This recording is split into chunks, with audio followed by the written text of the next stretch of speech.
Hey everybody, so I've been going through profiles on Actors Access while I'm working on a casting for a project, and I noticed something that I thought would help actors, and so I wanted to mention it because I am an actor, and when anybody helps me or I discover things on my own, it makes me feel that much more prepared. So what I'm noticing is a lot of people do not have a reel on there at all. If you don't have a reel on there, you do need to get something on there because it gives the casting director a quicker look at whether or not they think you might be a good fit for the film or for the role, or could you pull it off? If you don't have anything on there, then it's like, oh, I don't know, I might have to reach out to them. If they really look like the character, maybe they'll go ahead and get an audition. But otherwise, you may not be able to get an audition. And I'm not just talking about me, I'm talking about casting directors in general. Then I'm also noticing that a lot of people have monologues on there as a reel. And that is a very valuable thing to do if you don't have good reel footage yet. You don't want to put bad reel footage on there because immediately you're going to be out if you put some bad reel footage on there. But if you have a monologue, it needs to be a good monologue. But here's what I'm noticing. A lot of people have monologues that have a reel up there, but it's extremely theatrical. Because you feel like you're on center stage, the spotlight's on you, and now you are acting out the scene.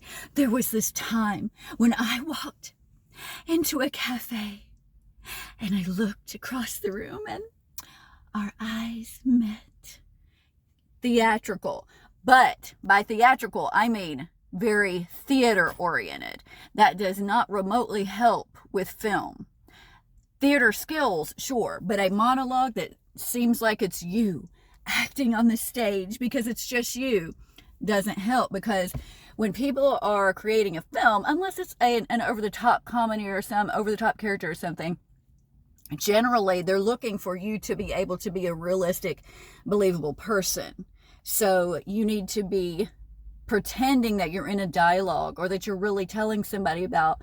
I remember this one time when I walked into the coffee shop and I looked across the room and he was staring at me and our eyes met, and it was really special. So you're being a human being. So I want you to go back. If you have a monologue, check it out. And because I'm doing my homework constantly, I'm like, ooh, I need to revamp this. I need to take that off and put this on. And that's always running through my mind, just improving ourselves in our game. So if you have a monologue up, I would suggest looking at it and thinking, okay, am I being the person on the stage, the spotlight on me, or am I being a believable human being?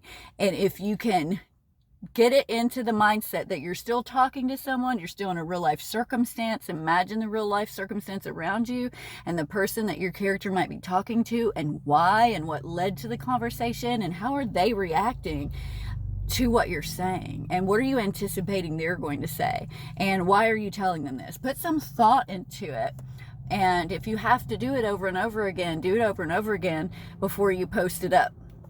I hope that helps, and honestly, I really think it will. So take it to heart if you want to, but of course what you do is up to you.